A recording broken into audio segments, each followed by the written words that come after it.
Volvemos con el último episodio de la temporada y quería hablar del burnout porque es una experiencia bastante complicada que muchos de nosotros atravesamos y quería explicar la diferencia entre el burnout laboral y el burnout neurodivergente, que no son lo mismo, aunque uno puede incluir al otro, y dar unos pequeños tips de qué hacer.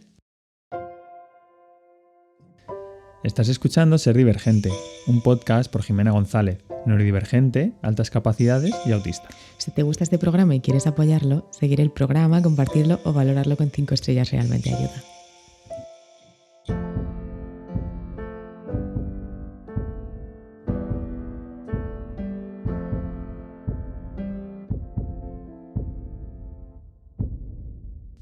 Si no sabes lo que es el burnout neurodivergente, es un tipo de crisis igual que el apagón o shutdown o el estallido o meltdown, pero la cosa es que es consecuencia de sostener esos estados de sobrecarga del sistema nervioso o de realizar un camuflaje prolongado durante bastante tiempo. Dura más que las otras dos crisis, por ejemplo, el apagón o shutdown pues a lo mejor dura horas o días, incluso quizás semanas. El meltdown puede durar incluso minutos o horas también. Y el burnout puede durar entre meses y años. Es un estado de agotamiento extremo y que suele confundirse y a veces coincide con depresión. Algunas señales son pues, esa sensación de vacío, apatía, la fatiga extrema. También suele venir acompañada de pérdida de habilidades, es decir, que dejas de ser capaz de hacer cosas que antes hacías sin problema, entre comillas, como concentrarte o planificar o regularte emocionalmente puede ser muchísimo más difícil. Incluso hacer tareas básicas como cocinar, ducharte o poner una lavadora pueden ser bastante costosas. También puedes estar más irritable, tener eso, lo que decía antes, dificultades para regularte emocionalmente o tolerar el estrés. Y puede incrementarse la hipersensibilidad sensorial y la frecuencia de las otras dos tipos de crisis, o sea, los shutdowns y los meltdowns. Yo es algo que he vivido en muchas épocas de mi vida y ahora mirando atrás, pues me doy cuenta porque realmente era algo que no tenía identificado, simplemente es que casi que ese sufrimiento era lo habitual en mi vida y muchas veces lo confundía con depresión, porque sí es verdad que me comparaba con otras personas y me daba cuenta de que el resto no vivían con esa fatiga, no vivían con ese estado de crisis existencial continuo, no vivían con esa apatía, con esa dificultad de ver el sentido a la vida o a las cosas. Y también siento que es el burnout lo que me ha llevado al diagnóstico, y creo que esto es una experiencia común en muchas personas de diagnóstico tardío, que ha sido el burnout lo que me ha hecho ver mis características autistas, entre comillas.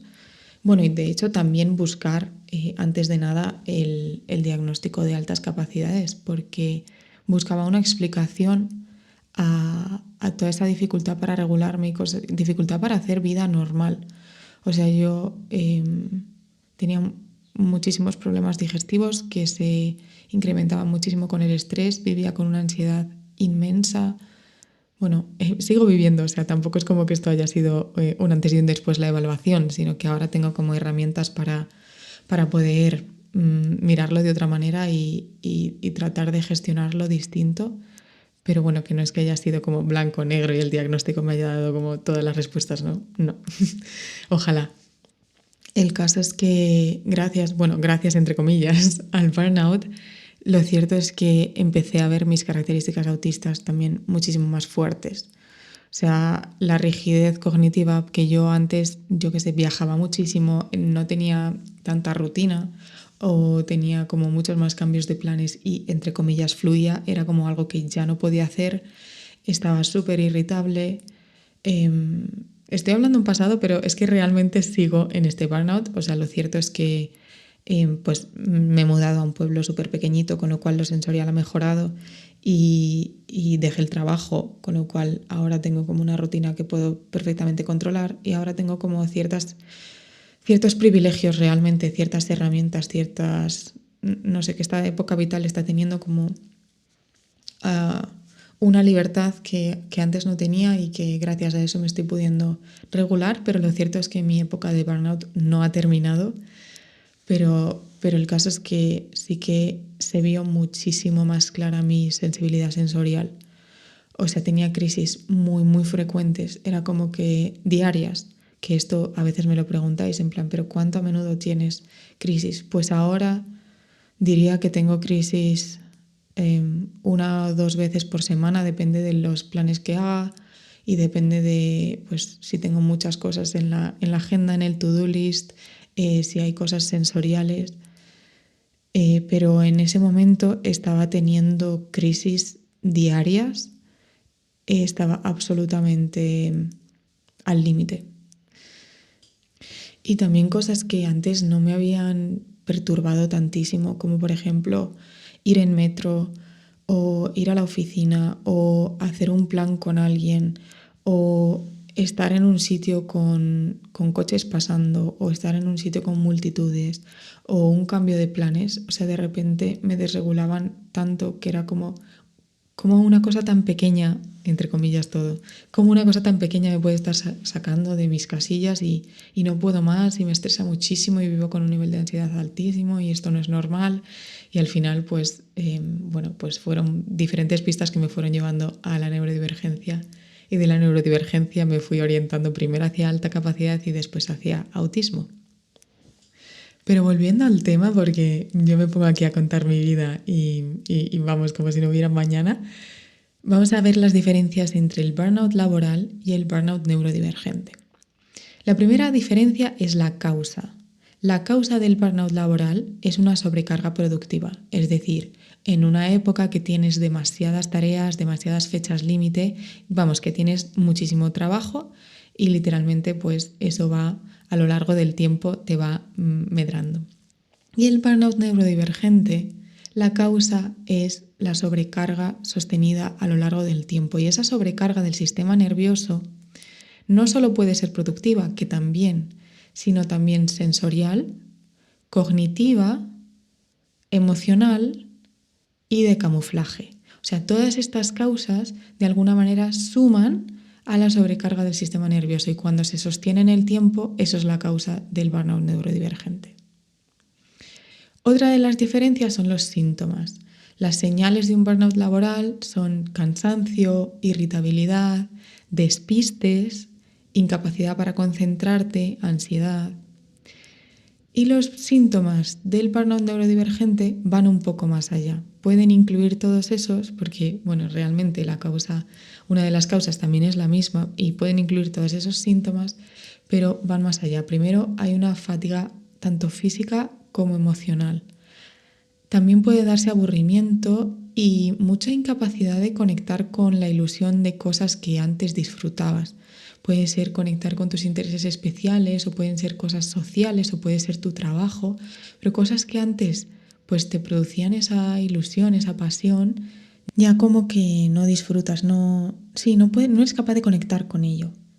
Y de ahí toda la parte de pues la apatía y el vacío, porque para nosotras personas neurodivergentes pues eso, nuestros intereses especiales, la pasión por las cosas que nos emocionan, es lo que nos mueve realmente.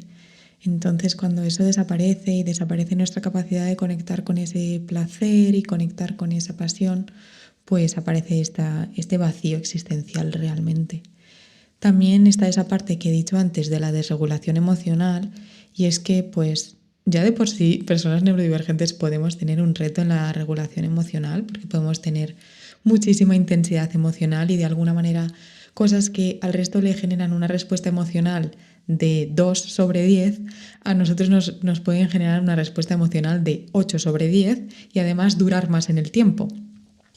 Pero cuando estamos en burnout, pues esta desregulación emocional es todavía más fuerte y nos puede costar muchísimo eso, volver a, no voy a decir controlar las emociones porque realmente controlar las emociones no se puede, pero volver a regularnos y volver como a un estado en el que estemos cómodos realmente puede ser muy difícil. También está toda esa parte de la hipersensibilidad sensorial.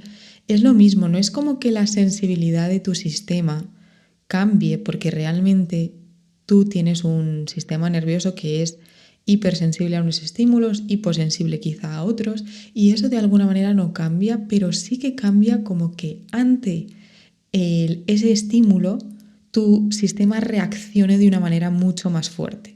O sea, no es que percibas más, es que la respuesta es más fuerte. Por ejemplo, yo pues de siempre pues oigo ruidos muy bajitos y los estoy oyendo todo el rato. De alguna manera mi cerebro no filtra esos ruidos. Si hay un cortacésped en el fondo, yo sigo oyendo el cortacésped, aunque además me ponga música, o sea, es horroroso, ¿no? Pero la cosa es que desde el burnout yo oigo ese ruido y me empiezo a estresar muchísimo, mucho más de lo que lo hacía cuando no estaba en burnout. Eso sería la parte de la hipersensibilidad sensorial. Luego, la parte de que todo esto ya lo he comentado en mi ejemplo, pero bueno, los shutdowns y los meltdowns más frecuentes. Pues claro, si estás más desregulada emocionalmente, si estás más hipersensible sensorialmente y estás más cansado, pues es que está claro que va a añadir muchísima leña al fuego para que tengas esos shutdowns, que son esas crisis que pasan un poquito más desapercibidas, pueden pasar como muchísimo cansancio, pero básicamente en el que casi que tu cerebro se quiere desconectar. Es como un estado súper cansado.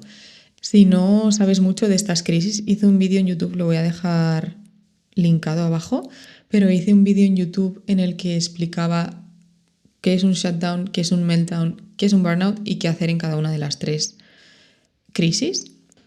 Otro de los síntomas frecuentes es la pérdida de habilidades, y esto es algo que nos genera muchísima frustración y que normalmente no solemos comprender, y las personas a nuestro alrededor tampoco suelen ser muy comprensivas, porque oye, si antes podías hacer esto, ¿por qué ahora no puedes? Y tú también presionándote a ti misma, oye, pero si antes podía hacer esto, ¿por qué ahora no puedo? ¿Por qué ahora no puedo ir al médico y esperar en una sala de espera? ¿O por qué ahora no puedo poner las lavadoras o gestionar la cosa del supermercado y las comidas y demás? ¿O por qué ahora no puedo escribir y concentrarme y hacer algo bueno en términos de trabajo como antes solía hacer? Pero es bastante habitual. Y por lo general esta pérdida de habilidades es transitoria, o sea, igual que todos estos síntomas, los síntomas permanecen mientras estás en burnout, pero en el momento en el que te vas recuperando del burnout, todo esto se va normalizando, vuelves a recuperar tus habilidades. Una de las habilidades que se pierde, y que esta es otra de las cosas que nos suele llevar al diagnóstico, es la pérdida de capacidad para camuflar. Toda la compensación que podíamos hacer de nuestros rasgos o todo este enmascaramiento es que se pierde esa capacidad de seguir haciéndolo, porque nuestro sistema nervioso, nuestro sistema cognitivo, nuestro cerebro está, digamos, frito. O sea, es que esa es la analogía, es que está frito. Entonces no tiene esa capacidad para hacer un sobreesfuerzo extra para actuar de maneras que no nos son naturales. Y por eso se empiezan a ver nuestras características. Entonces, por ejemplo, en mi caso, vi muchísimo la rigidez cognitiva del autismo, también más el stimming, o también no tenía capacidad para hacer small talk. O sea, antes entraba en el ascensor o veía a un amigo de mi madre y empezaba, bueno, ¿qué tal estás? Que no sé qué. O estaba en un grupo y hacía mucho esfuerzo por intervenir. Ahora, como de verdad no tengo energía para eso, me da una pereza máxima y es que no puedo hacer ese esfuerzo. O, por ejemplo, en personas con atención divergente o TDAH, pues a lo mejor se ve muchísimo más su hiperactividad o su inatención. Directamente están en babia y no pueden hacer tanto sobreesfuerzo para concentrarse en lo que alguien les está diciendo cuando no les está generando interés, o cuando habla demasiado lento, o incluso lo contrario, que es que se vea más la impulsividad, porque se vea la parte de interrumpir conversaciones, o que no seas capaz de estimular el aburrimiento que te produce. Otra de las diferencias entre el burnout neurodivergente y el burnout laboral es el efecto que tiene. El efecto en el burnout laboral es como un no puedo más. Estoy cansada, no puedo más ya de trabajar, no puedo más, en plan ya no me da para más. Y esa parte de la irritabilidad. Pero el efecto de un burnout neurodivergente es mucho más existencial. Es ¿qué sentido tiene todo esto? Es que es una pregunta diferente. Estoy desconectada de todo, estoy desconectada de lo que hago, estoy desconectada de otras personas, estoy desconectada de mi propósito, del sentido que tiene todo esto, estoy desconectada de mí. Otro de los efectos es la soledad existencial. Esto es un concepto que he leído en un libro del doctor Devon Price, que a mí me encanta todo lo que escribe. El caso es que este concepto no es suyo, hablan de varios tipos de soledad. Una era pues la soledad interpersonal, que era la soledad de, bueno, pues me siento incluida en un grupo, en la familia, en los amigos y demás, como el tener esa comunidad de personas.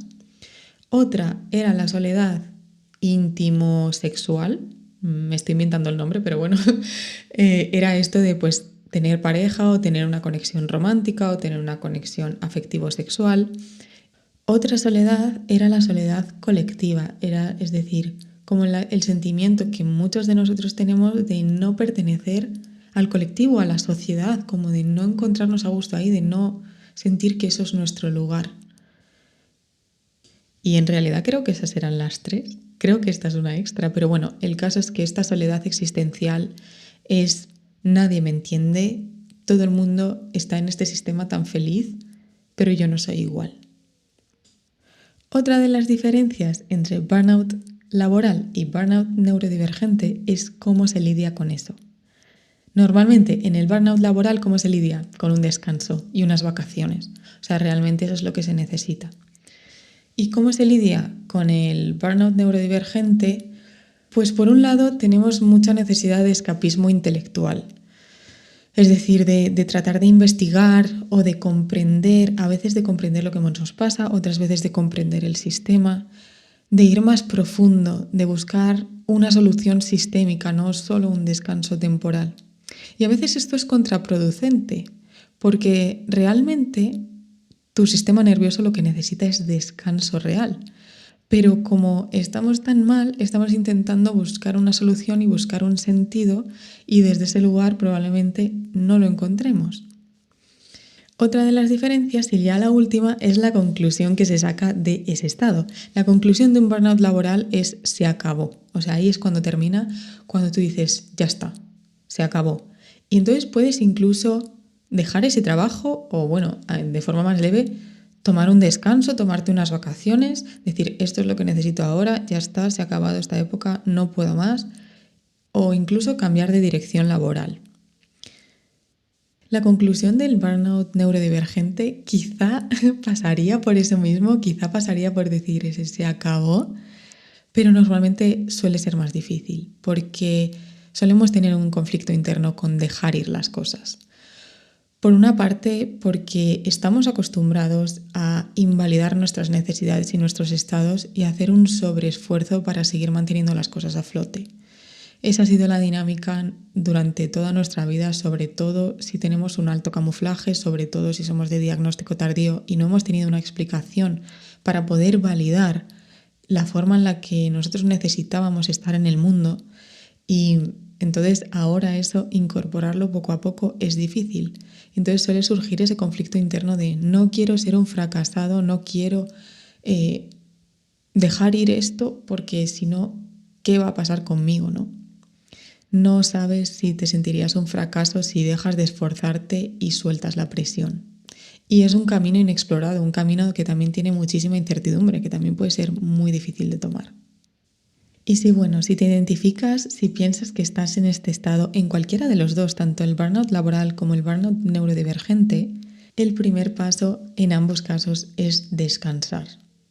Pausar sin culpa, que seguramente te dé y no pasa nada, acompáñate quizá en esa culpa, pero es lo que necesita tu sistema nervioso. Primero quizá eliminar los agentes que te sobrecarguen. Yo eso, por ejemplo, tenía una sobrecarga sensorial muy grande y eso es que no me dejaba dar ningún paso hacia adelante, pensar nada más.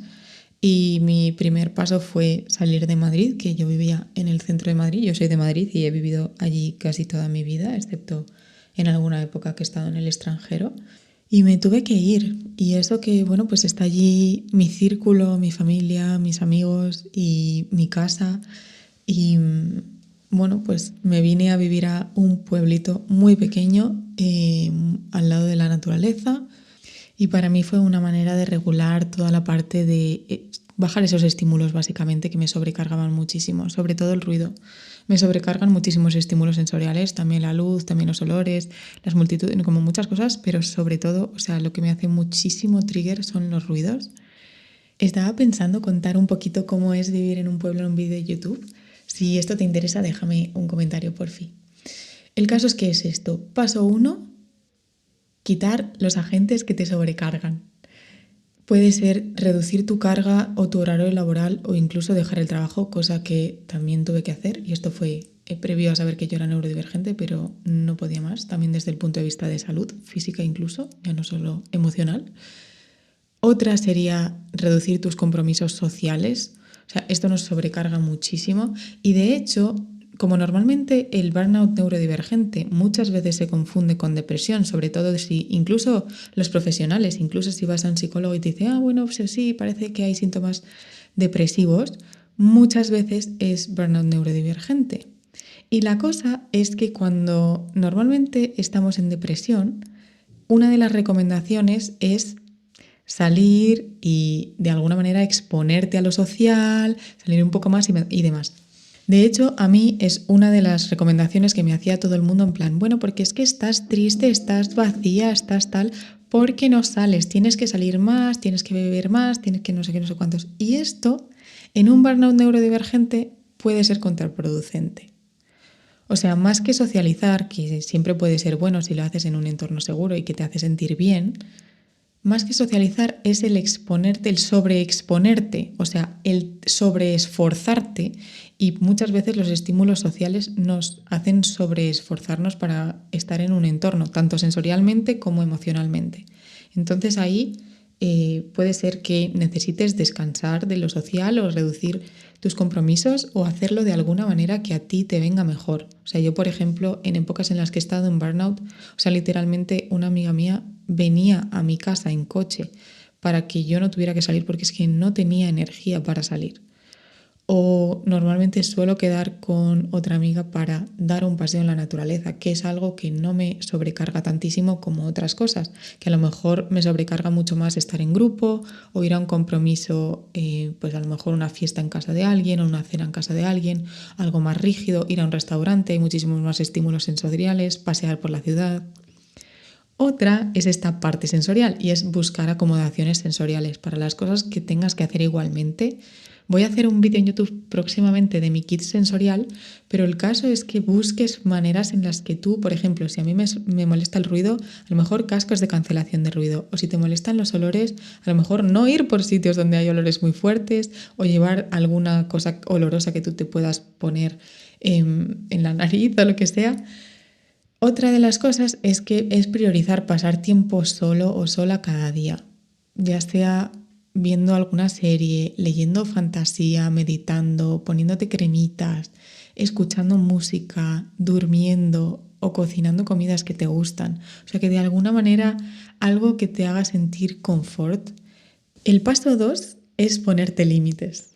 A ti misma, sí. Si te da por hacer intelectualismos, o sea, si te pones a investigar, porque además te da una sensación de productividad, de que estás haciendo algo para salir de esa crisis, puede que te estés equivocando, porque no hay que hacer. Hay que estar o ser tranquila. Dejar tiempo sin investigar, dejar tiempo sin tratar de buscarle sentido, sin tratar de encontrar una solución, sin tratar de comprender, sin agotarte intentando solucionarte. Normalmente tenemos un capacitismo internalizado muy fuerte y descansar nos hace sentir físicamente incómodos. Si te pasa esto, quizá puedas aprovechar esta crisis para explorar quién eres más allá de las cosas que haces. Y aquí me siento identificadísima porque yo solo me he sentido válida cuando daba algo a los demás, cuando estaba produciendo algo, cuando estaba creando algo, cuando estaba haciendo algo por otra persona, cuando estaba siendo útil para la sociedad o para una persona particular. Y de hecho, muchas veces que no había sido el día muy productivo, yo me acababa sintiendo fatal. Y esto es algo que he tenido que ir cambiando en los últimos años porque hay cosas, hay vida más allá de lo que producimos y hay valor más allá de lo que hacemos. Puedes leer, por ejemplo, el libro de La Sociedad del Cansancio. Es una buena reflexión del filósofo norcoreano Byung-Chul Han. No creo que lo esté pronunciando bien, pero bueno. La lectura es un poco pesada, entonces es un libro que no me ha encantado, aunque tiene un fondo muy guay. Pero mi favorito es, si lees en inglés, Laziness Doesn't Exist, de Dr. Devon Price. Todo esto lo voy a dejar en notas. Solo está en inglés, pero es que es una maravilla. Tiene muchísimos ejemplos, está basado en la investigación, es muy entretenido y ayuda muchísimo a cuestionar estas concepciones de nosotros mismos que tenemos de es que solo cuando producimos soy válido. Y de una manera como que va mucho más allá, no sé, es que me encanta, te lo recomiendo muchísimo y especialmente si eres neurodivergente, muy, muy especialmente si tienes atención divergente, pero también si eres autista o si tienes altas capacidades. Y el paso 4 es buscar ayuda. Puede que no lo necesites o que no tengas acceso a ello, pero si sí que es algo que te llama, puedes buscar un terapeuta, puedes buscar un grupo de apoyo. Está genial, cualquier forma. Asegúrate de que te comprenden, de que sientes que es un lugar seguro. O sea, para mí lo más importante a la hora de encontrar un profesional, incluso más importante del tipo de terapia que haga, es sentir que esa persona no te juzga, sentir que es un lugar seguro para ti. Si eres neurodivergente, quizás sea muy importante que comprendan el paradigma de la neurodiversidad o incluso que esas personas sean neurodivergentes también. De hecho, es algo que recomendaría bastante, sobre todo porque van a comprender estas crisis, incluso van a haber pasado por ellas y van a tener herramientas que te puedan ofrecer. Resumiendo, aunque el burnout laboral y el burnout neurodivergente se parezcan en el nombre, tienen bastantes diferencias. Si estás en un burnout neurodivergente, solo te puedo decir que te permitas tiempo para descansar. Y que no sientas culpa porque no es tu culpa estar en un burnout neurodivergente. Lo único que has podido hacer era mantener esa tensión para intentar, hacer malabares con todas las cosas que te lanzaba la vida con la información que tenías en el momento. Y quizá todo eso te ha hecho entrar en burnout. No es una experiencia nada agradable, pero no es tu culpa. La buena noticia es que es reversible, pero necesitamos darnos tiempo para descansar. O sea, realmente nuestro cuerpo y nuestra mente se pueden recuperar y realmente son súper sabios, pero necesitamos darles el espacio.